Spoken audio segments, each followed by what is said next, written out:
My wife told me to sleep early on a Sunday night. At 2:11 a.m., my son texted me from downstairs. "Dad, she's not alone." And when I stepped into the hallway, I heard a second voice I recognized. "Folks, Uncle Mickle here.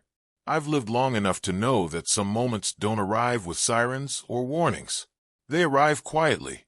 Soft words, a familiar smile, a house you've lived in for years, suddenly feeling like it doesn't belong to you anymore." That night was the line. Everything before it was one life. Everything after it was something else. It was Sunday, the kind of Sunday that winds down slow, where dinner dishes dry on the rack, and the weekend exhales its last breath before Monday shows up. Lisa had stood in the doorway of our bedroom, arms folded gently, watching me rub my temples.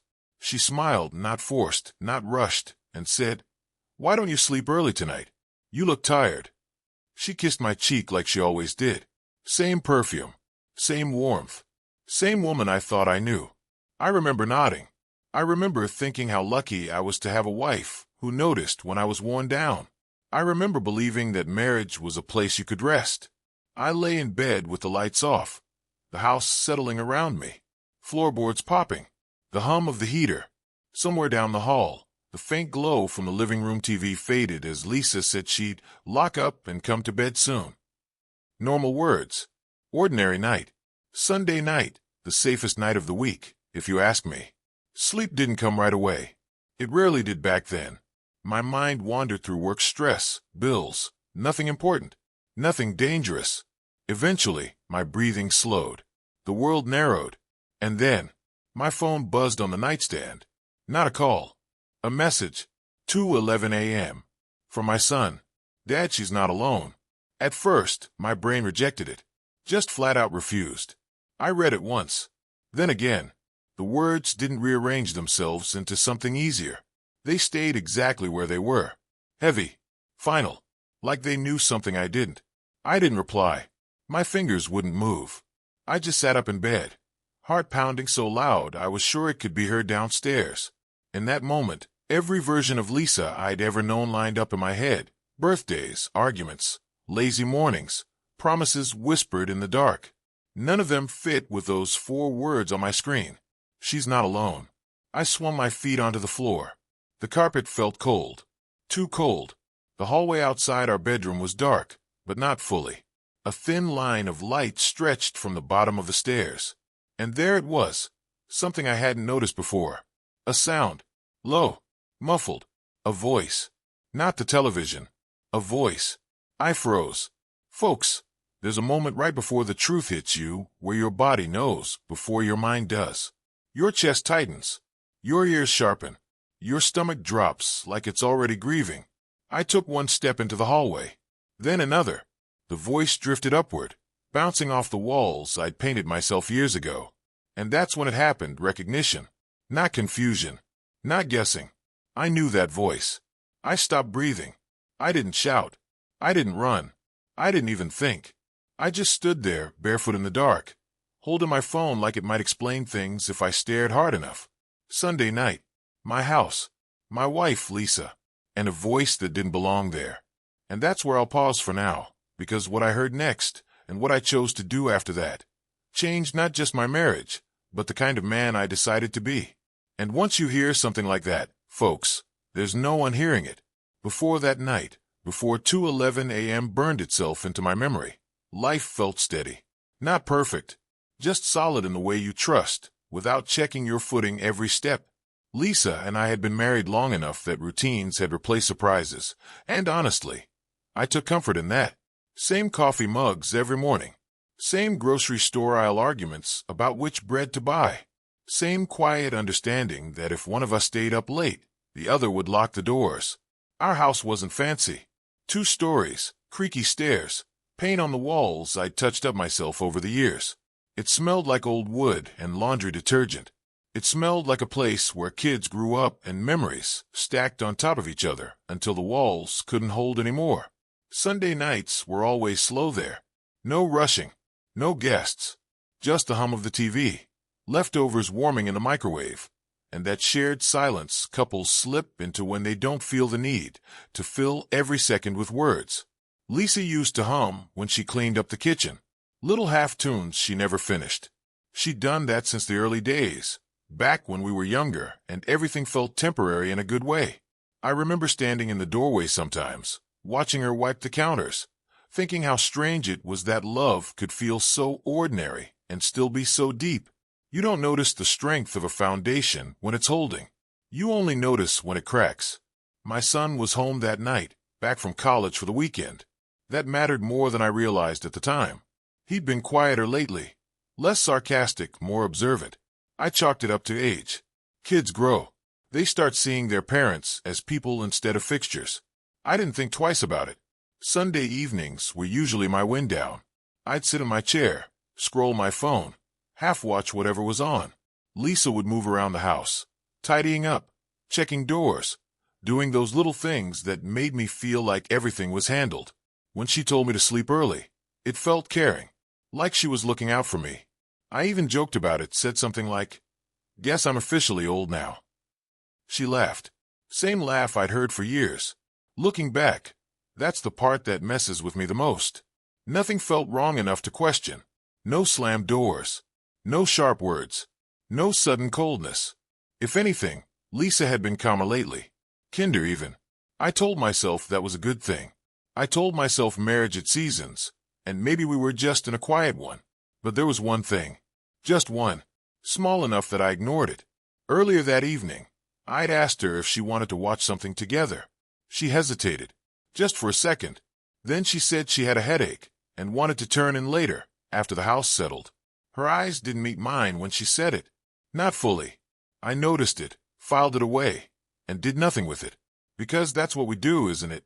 We protect the life we believe in by explaining away the things that threaten it. Now, let me ask you something before I go further. Have you ever had that gut feeling that something was off, but you ignored it because you didn't want to believe it? Tell me in the comments. I want to know I'm not alone in this.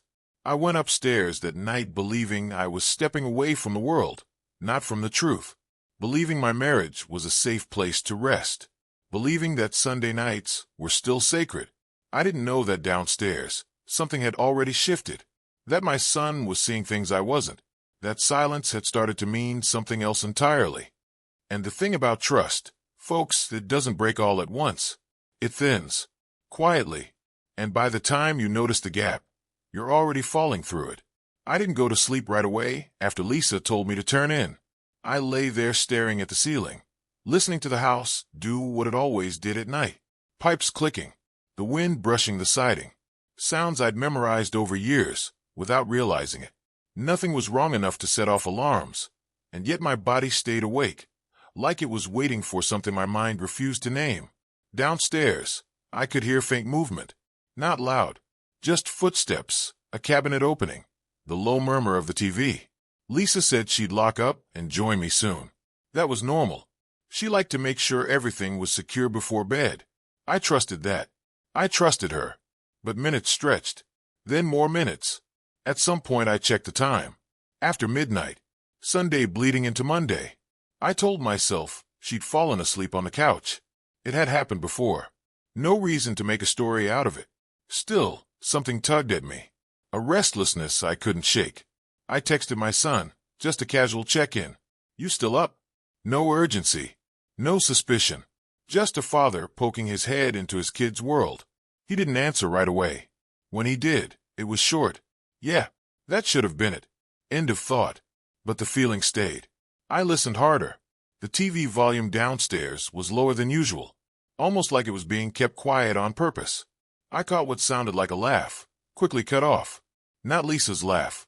Or maybe it was, but restrained. I sat up in bed, heart tapping out a quicker rhythm. This is where I need to be honest with you. There was a moment, a clean moment, where I could have gotten up, walked downstairs, and asked a simple question. Everything okay? Nothing dramatic, just presence. But I didn't. I stayed put, because confronting something means admitting it might be real. So I waited. Then my phone buzzed. 2:11 a.m. My son's name lit up the screen, and the message was already there by the time I picked it up. Dad, she's not alone. No emojis. No extra words. Just that. My first thought wasn't anger. It was disbelief. A quiet, almost polite disbelief. Like the world had made a clerical error and would fix it any second. I typed, "What do you mean?" Then deleted it. Then typed nothing at all. I slid out of bed, slow, careful, like the floor might betray me if I moved too fast. I cracked the bedroom door open. The hallway light was off, but that thin glow from downstairs was still there. Stronger now. And the sound clearer. 2 voices. Low. Close. I stood there, weighing my next step. My chest felt tight, but my mind was oddly calm. Focused. Every instinct I'd ever had was whispering at once. This wasn't proof yet. Not in the way your brain wants proof. But it was enough to know something was wrong. Folks, pause for a second. What would you have done in my position? Would you have confronted her right then? Or would you have waited and watched? Drop your answer below. I'm curious what you would have chosen. Because I chose to wait, I stayed in the hallway, just long enough to hear my son's footsteps on the stairs below. He stopped halfway up, looked at me, eyes wide. He didn't say a word. He didn't have to. He just shook his head slow. That was the moment my gut stopped whispering and started shouting. I nodded back. Once. A silent agreement. We both knew something had crossed a line we couldn't uncross. I told him quietly to go back to his room. He hesitated. I could see it on his face, fear mixed with something else. Protection. But he listened. He always had. As he disappeared down the hall, I took a breath I didn't realize I'd been holding. My hand tightened around my phone. My house felt unfamiliar now, like the walls had shifted when I wasn't looking. I took one step toward the stairs, not rushing, not angry, just certain that whatever was waiting for me downstairs was about to change everything. Every step down the stairs felt louder than it should have been, with creaking under my weight, even though those steps had held me for years. I remember thinking how strange it was that something so familiar could suddenly feel like evidence, like the house itself was about to testify against me. I stopped halfway down and listened. There it was again. 2 voices. Close. Intimate. Not whispering, but careful. The kind of careful you use when you don't want to be overheard. My heart wasn't racing anymore. It had slowed into something heavier, more deliberate, like it already knew the outcome and was preparing the rest of me to catch up. I leaned slightly toward the railing. Lisa's voice floated up first. Soft. Familiar. The same tone she used when she didn't want to wake the kids years ago. When she talked low and close and personal. Then the other voice answered. And that's when the last piece snapped into place. It wasn't a stranger. It wasn't some unknown threat I could punch or chase away or blame on bad luck. It was someone I knew. Someone who had sat at my table. Someone who had laughed with me. Someone whose name I had saved in my phone without a second thought. I won't dress it up for you. Hearing that voice felt like being hollowed out, like the air had been sucked from my lungs without warning. I gripped the railing to steady myself. My mind ran backward fast. Every memory involving the 2 of them suddenly rewound and replayed with new meaning. Conversations that felt harmless. Shared jokes. That one time Lisa defended him a little too quickly during a disagreement I barely remembered having. This wasn't paranoia anymore. This was confirmation. I reached the bottom of the stairs and stayed in the shadow of the hallway. The living room light was dimmed low. Lamps on. Curtains drawn. Sunday night quiet wrapped around something that didn't belong. I saw them. Not everything. Not some dramatic scene out of a movie. Just enough. Close. Too close. His jacket draped over the chair like he belonged there. Lisa sitting angled toward him. Her body language open in a way I hadn't felt directed at me in months. Her hand resting on her knee. Fingers tapping, nervous, but not stopping. And him leaning in. That was all it took. My stomach dropped so hard I thought I might be sick. There was no mistaking it now. No room left for excuses. No harmless explanation waiting to be discovered. This wasn't emotional confusion or coincidence or crossed wires. This was betrayal. I need you to understand something here. This wasn't just betrayal. This was my whole life crumbling in slow motion. Have you ever been blindsided like this? Someone you trusted completely, just destroying everything? Share your story below if you've been there. Let's heal together. I didn't step forward. I didn't announce myself. I just stood there, watching like a ghost in my own home. My thoughts weren't loud. They were quiet, sharp, cutting. How long? How often? Did she ever plan to tell me? And the worst one, how long had I been the last to know? Lisa laughed at something he said. A soft laugh. Not loud enough to be careless, but warm enough to hurt. That sound landed harder than any physical blow could have, because that laugh used to belong to me. Or at least I thought it did. I felt something in me give way. Not anger. Not yet. It was grief. Pure and heavy. The grief of realizing the marriage I believed in had already ended. I just hadn't been informed. I backed away slowly. Each step careful, controlled. I didn't want them to hear me. I didn't want the confrontation yet. I needed time. I needed space. I needed to understand what I was about to lose, and what I was going to do about it. By the time I reached the stairs again, my hands were shaking. My chest hurt, but my mind was clear. There was no misunderstanding anymore. No benefit of the doubt. No saving face. Lisa wasn't alone, and neither was I, not in the way I thought. Because in that moment, standing in the dark with the truth finally exposed, I understood something brutal and final. The marriage I walked into that Sunday night was already gone. I didn't confront them that night. I know some of you might be shaking your heads right now, wondering how I didn't storm into that room and demand answers. Believe me, the urge was there. It burned hot and fast. But right alongside it was something else, a colder instinct telling me to slow down, to think, to breathe. I went back upstairs and sat on the edge of the bed, hands clasped, staring at nothing. My heart was still pounding, but my thoughts had sharpened into a thin, clear line. I'd seen enough. More than enough. Yelling wouldn't erase what I'd witnessed. It wouldn't unhear that voice or unsee the way Lisa leaned toward him, like I wasn't part of her world anymore. So I waited. That's the thing about pain. At first, it feels like chaos. But if you sit with it long enough, it settles. And when it settles, it turns into clarity. I thought about my son. Downstairs, awake, carrying a weight no kid should ever have to carry. He'd seen something and chosen to protect me, even though it meant stepping into something messy and terrifying. That mattered. It grounded me. Whatever I did next couldn't make things worse for him. I thought about Lisa, about the years, the shared history, the promises we made when we were younger and braver and didn't yet know how fragile trust could be. I wasn't just angry at her. I was angry at myself.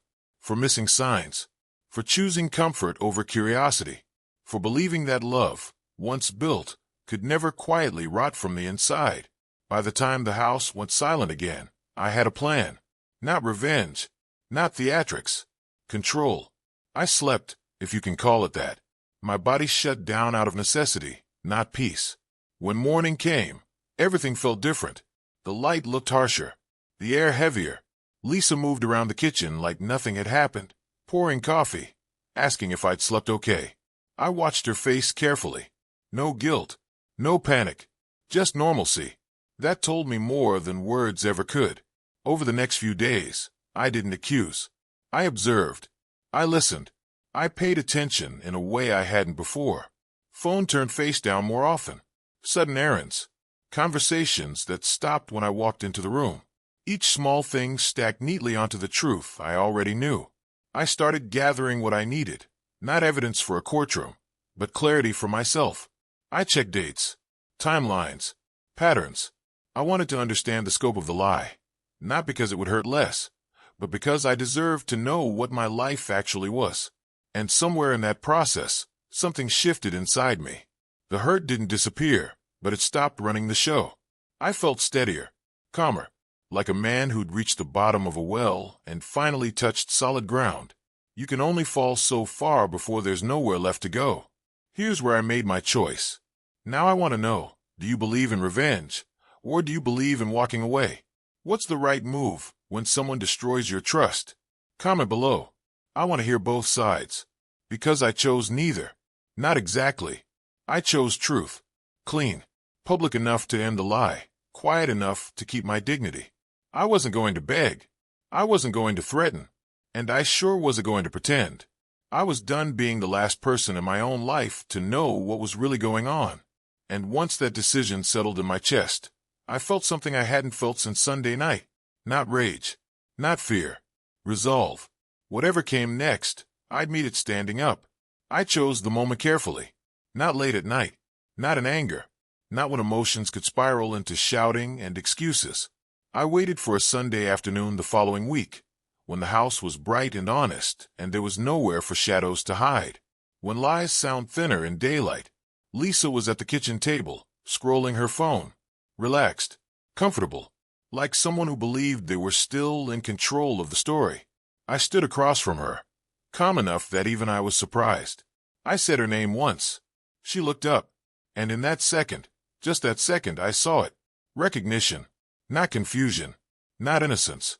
Just the smallest flicker of fear before she masked it. I didn't raise my voice. I said, I know. That was it. 2 words. She asked what I meant. Of course she did. They always do. So I told her. Not everything. Just enough. Sunday night. 2:11 a.m. My son. The voice. The jacket on the chair. Her face drained of color. She tried to explain. She tried to soften it. Tried to say it wasn't what it looked like, even though we both knew exactly what it was. I let her talk. I let the words pile up until they collapsed under their own weight. Then I told her his name. And that's when the room went silent. She didn't deny it anymore. No yelling. No throwing things. Just the sound of something finally ending. She cried. I didn't. I felt strangely empty. Like the tears had already been spent earlier in the week, when no one was watching. I told her we were done. Not as a threat. As a fact. At that exact moment my phone buzzed. A message from him. The man whose voice I'd heard in my house. The audacity of it almost made me laugh. I looked at Lisa and said, "He's texting me. Right now." Her eyes dropped. I didn't respond to him privately. I didn't sneak around like they had. I called him. Put it on speaker. Right there at the table where we'd eaten thousands of meals together. He answered, cheerful at first, until he heard my voice. I told him I knew. I told him where I was standing. I told him Lisa was sitting right in front of me. I told him not to come near my family again. He stammered, apologized, said words that meant nothing. I ended the call. And this is the moment everything changed. Tell me, are you rooting for me right now? Or do you think I went too far? Be honest in the comments. Uncle Mickle can take it. Lisa broke down after that. Not theatrically. Just collapsed. I watched it happen with a clarity that surprised me. This wasn't vengeance. This was exposure. The lie couldn't survive the light. I told her she needed to pack a bag. That we'd talk logistics later. That our son deserved stability and truth. Not secrets and whispered voices after midnight. She didn't argue. When she walked out the door, the house felt quiet in a different way. Not tense. Clean. Like a storm had finally passed and left the air sharp and breathable. I stood alone in the kitchen, hands resting on the table, and felt something settle deep in my bones. I hadn't lost control. I'd taken it back. And once the truth is spoken out loud like that, folks, there's no putting it back in the dark. The days after Lisa left blurred together at first. Not in a dramatic way. More like emotional jet lag. Everything felt slightly out of sync. The house was quieter, but not empty. There's a difference. Empty has an echo. Quiet just lets you hear yourself think. I focused on my son. That was my anchor. We didn't talk about Sunday night right away. We didn't need to. He knew I knew. I knew he'd done the right thing. Sometimes love doesn't need a speech. It just needs presence. We ate meals together. Watched bad TV. Existed in the same space, without pretending everything was fine. Eventually, we talked. I thanked him. Not as a father correcting a child, but as a man acknowledging another man's courage. I told him I was sorry he'd been put in that position at all. He nodded, said he didn't know how else to handle it, that he'd been scared, but more scared of letting me stay in the dark. That's when I realized something important. Even in betrayal, not everything is lost. Some bonds tighten when others break. Lisa and I handled the practical stuff next. Conversations were short, controlled, sad but civil. No screaming matches. No courtroom drama. Just the dismantling of a life we'd built piece by piece. Dividing time. Dividing things. Dividing memories that didn't divide cleanly at all. There were moments it hit me out of nowhere. Folding laundry and realizing half of it wasn't mine anymore. Reaching for my phone out of habit to share something small. Then stopping. Grief doesn't always announce itself. Sometimes it just taps you on the shoulder and waits. But there was relief too. Quiet relief. The kind you don't admit to right away, because it feels disloyal to the years you shared. I slept better, deeper. No more waiting for footsteps or wondering what silence meant. The truth, as painful as it was, had given me back my footing. Looking back now, I wonder if I'd do it all the same way again. What about you? If you could go back and handle your worst betrayal differently, would you? Or was the pain necessary to become who you are now? Let me know below. Time did its work. Slowly. Not erasing, but softening. I started cooking again. Calling friends I drifted from. Taking walks without my phone. Rebuilding a life that felt honest, even if it was smaller than before. Lisa and I don't speak much now. When we do, it's about our son. That's it. There's no venom there anymore. Just distance. And sometimes distance is the kindest boundary you can set. One night, weeks later, I stood in the same hallway where I'd frozen in disbelief on that Sunday night. Same walls. Same stairs. Different man. I listened to the silence and realized it no longer scared me. Because silence doesn't mean secrets when you've chosen truth. And in that quiet, I understood something I wish I'd known earlier. You can lose a marriage and still keep yourself intact. You just have to choose that version of the ending. If there's one thing I've learned through all of this, it's that betrayal doesn't just come from the person who breaks your trust. It comes from the moment you realize you ignored your own instincts. That Sunday night didn't change who I was. It revealed what I'd been avoiding. Pain has a way of stripping life down to its essentials. It teaches you what matters when comfort is gone. I lost a marriage, yes, but I didn't lose my sense of self. And that's something a lot of people don't get back once it's gone. I don't tell this story for sympathy. I tell it because I know some of you are listening right now with that same tight feeling in your chest. The feeling that something isn't right. The feeling you're explaining away because facing it feels worse than living with the doubt. Here's my final question for you, and I really want to hear your thoughts. Is it better to forgive and move on, or to make sure they understand exactly what they lost? There's no wrong answer. Drop it in the comments. For me, the answer was self-respect. Truth over comfort. Calm over chaos. Walking away without destroying myself in the process. I didn't win, and Lisa didn't lose. We both faced the consequences of choices that couldn't be undone. And that's life. It doesn't keep score the way we want it to. What it does do, if you let it, is give you another chance to stand up straight and choose honesty. With others. And with yourself. So that's my story, folks. If it resonated with you, go ahead and hit that like button, subscribe to the channel, and tell me in the comments where you're listening from. I want to know how far Uncle Mickle's voice travels. And here's the truth I'll leave you with, earned the hard way. When trust breaks, dignity is what you rebuild first. Everything else can wait.